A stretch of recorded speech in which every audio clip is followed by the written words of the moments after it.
Assalamualaikum warahmatullahi wabarakatuh. Perkenalkan, nama saya Epi Aprilia, NIM 1731411015.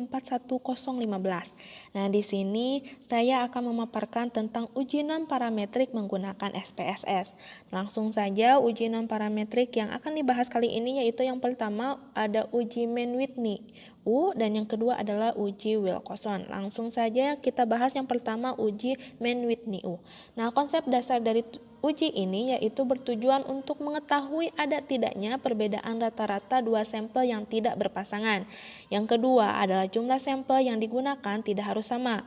Yang ketiga, uji ini merupakan bagian dari statistik non-parametrik, maka dalam uji Mann-Whitney U tidak diperlukan data penelitian yang berdistribusi normal atau homogen. Dan yang terakhir, uji ini digunakan sebagai alternatif dari uji independen sampel t-test jika data penelitian tidak berdistribusi normal dan tidak homogen. Selanjutnya ada contoh kasus uji Mann-Whitney U yaitu diambil dari salah satu soal dalam buku statistika terapan dasar, yaitu seorang peneliti ingin melihat apakah terdapat perbedaan kinerja siswa yang mengerjakan ujian matematika di lingkungan yang sunyi dan di lingkungan yang ribut. Kebetulan dari hasil ujian sebelumnya terdapat 14 orang siswa yang harus melakukan ujian perbaikan. Oleh karena itu, penelitian mengambil sampel sebanyak 14 orang. Ke-14 orang ini, 8 orang diantaranya mengerjakan ujian di kelas yang sunyi, sedangkan 6 orang lainnya mengerjakan ujian di kelas yang ribut. Skor kedua kelompok dalam ujian perbaikan tersebut adalah sebagai berikut. Yang pertama, lingkungan sunyi yaitu nilainya ada 55, 38, 46, 35, 61, 56, 47, dan 63. Sedangkan lingkungan ribut yaitu ada 62, 56, 47, 65, 59, dan 48. Apakah perbedaan tersebut signifikan jika menggunakan uji dua pihak pada alfa sama dengan 0,05? Nah, di sini dari soal ini kita bisa membuat hipotesis yaitu H0-nya hasil kinerja siswa yang mengerjakan ujian di lingkungan sunyi sama dengan hasil kinerja siswa yang mengerjakan ujian di lingkungan ribut. Sedangkan H1-nya hasil kinerja siswa yang mengerjakan ujian di lingkungan sunyi berbeda dengan hasil kinerja siswa yang mengerjakan ujian di lingkungan ribut. Selanjutnya langkah-langkah uji Mann-Whitney U itu yang pertama ada input data, analisis, lalu ada output SPSS-nya. Langsung saja kita ke pemrosesan data menggunakan SPSS. Selanjutnya kita masuk ke aplikasi SPSS yaitu variable view. Kita tulis di sini itu adalah skor dan yang kedua adalah lingkungan. Nah, selanjutnya kita masuk ke desimal 0,0 yaitu di sini kita ganti dua-duanya dan label yang pertama adalah kita ganti dengan skor siswa dan yang kedua adalah lingkungan belajar. Selanjutnya setelah itu kita masuk ke value yaitu di sini kita ganti angka 1 untuk mewakili lingkungan sunyi dan yang kedua angka 2 adalah untuk mewakili lingkungan ribut. Lalu lalu klik OK, lalu di sini kita ganti measure-nya yaitu ada ordinal dan yang kedua adalah nominal. Selanjutnya kita masuk ke data view. Di sini kita masukkan nilai-nilai dari hasil ujian tadi dari soal yaitu saya sudah buat di Excel-nya untuk memudahkan, kita tinggal untuk kopikan saja angka 1 untuk mewakili lingkungan sunyi dan angka 2 untuk mewakili lingkungan ribut. Nah, selanjutnya kita kopikan ke SPSS yang tadi, lalu kita kopikan, lalu akan muncul seperti ini. Nah, di sini itu terlihat ya yang tadi angka 1 yaitu lingkungan sunyi, yang kedua adalah lingkungan ribut. Selanjutnya ke analyze yaitu kita masuk ke deskriptif statistik lalu ke explore. Nah, di sini kita masukkan skor siswa ke dependent list dan lingkungan belajar ke factor list. Nah, di sini kita klik statistik. Nah, di sini kita harus mencentang deskriptif, lalu klik continue, lalu ke plot, Nah, di sini kita centang stem and leaves-nya kita hilangkan, lalu ke normality float with test, lalu klik forward estimation, lalu continue. Lalu klik OK. Nah, di sini nanti akan muncul output data yang telah kita masukkan di SPSS tadi. Nah, tunggu sebentar. Sini nanti akan muncul tabel yang berisikan output data yang tadi itu. Nah, sudah mulai muncul. Nah, ini adalah tabelnya. Lalu kita untuk lebih jelasnya pemaparannya kita lihat di slide ya.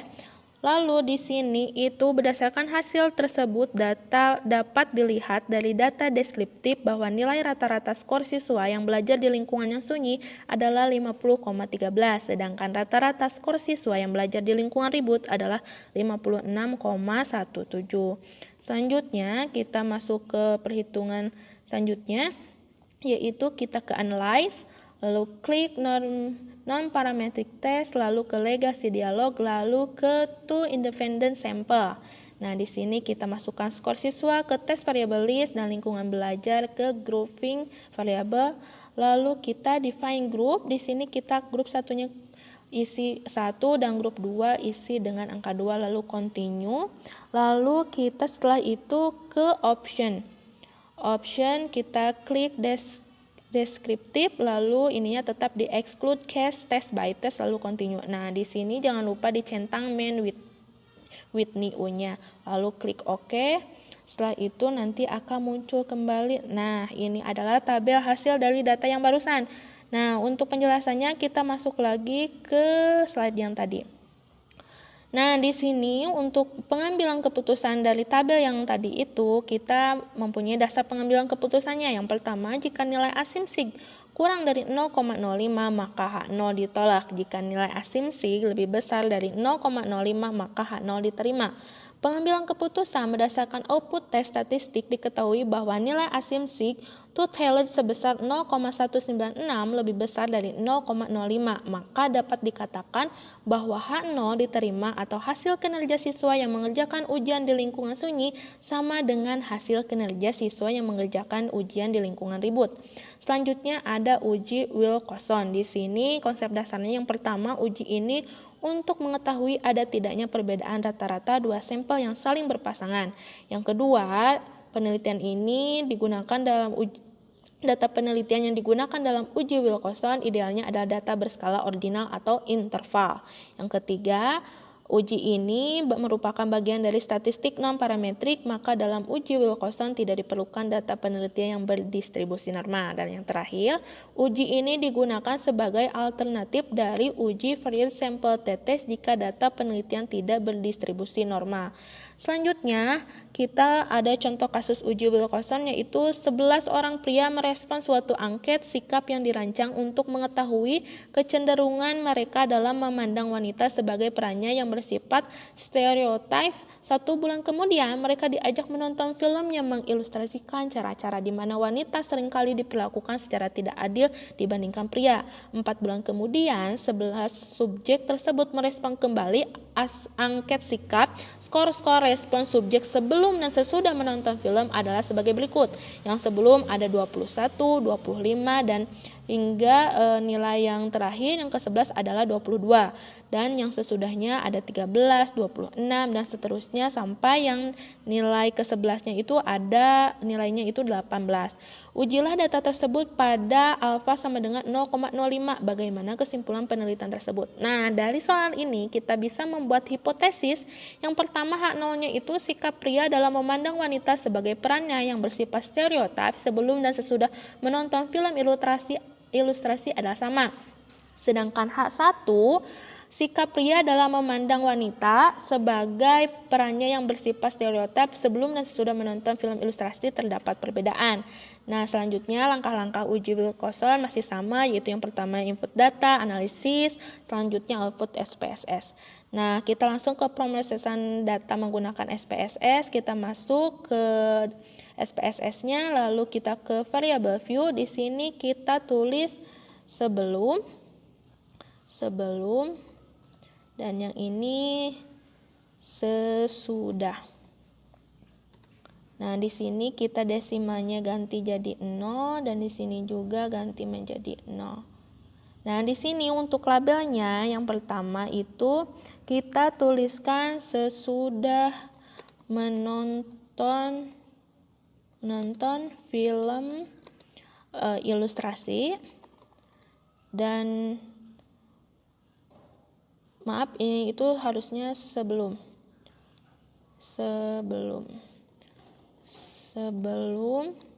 dan yang keduanya baru sesudah menonton film ilustrasi.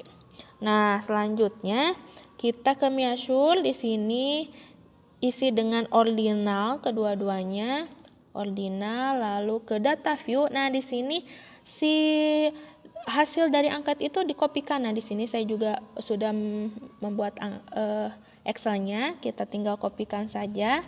Setelah itu kita kopikan, lalu kita masukkan ke SPSS-nya, lalu kita kopikan.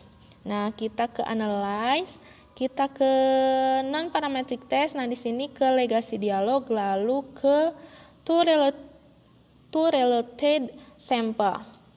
Nah, lalu yang sebelum kita masukkan ke variabel 1, yang sesudah kita masukkan ke variabel 2. Nah, lalu kita klik, jangan lupa yang Wilcoxon ini, lalu setelah itu kita klik OK. Nah, di sini bakalan muncul juga hasil dari output tadi. Nah, untuk penjelasan lebih lanjutnya kita masuk ke slide yang tadi.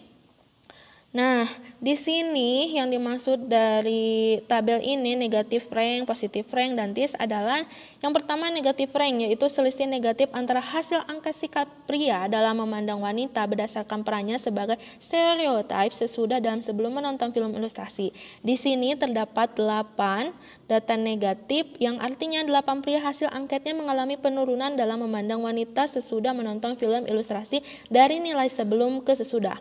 Mean rank atau rata-rata penurunan adalah sebesar 7,13, sedangkan jumlah ranking negatif atau sum of rank sebesar 57,00.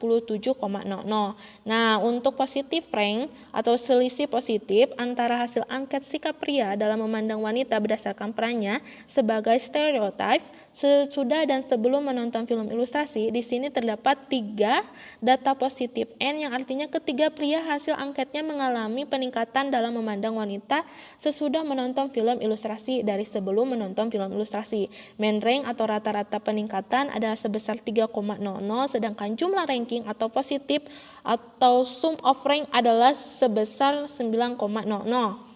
Nah, sedangkan TIS di sini hasilnya adalah 0, sehingga dapat dikatakan tidak ada nilai yang sama antara hasil angket sikap sebelum dan sesudah menonton film ilustrasi. Nah, selanjutnya dari tabel tersebut dipilih yang paling terkecil sebagai nilai Wilcoxon, yaitu 9,00.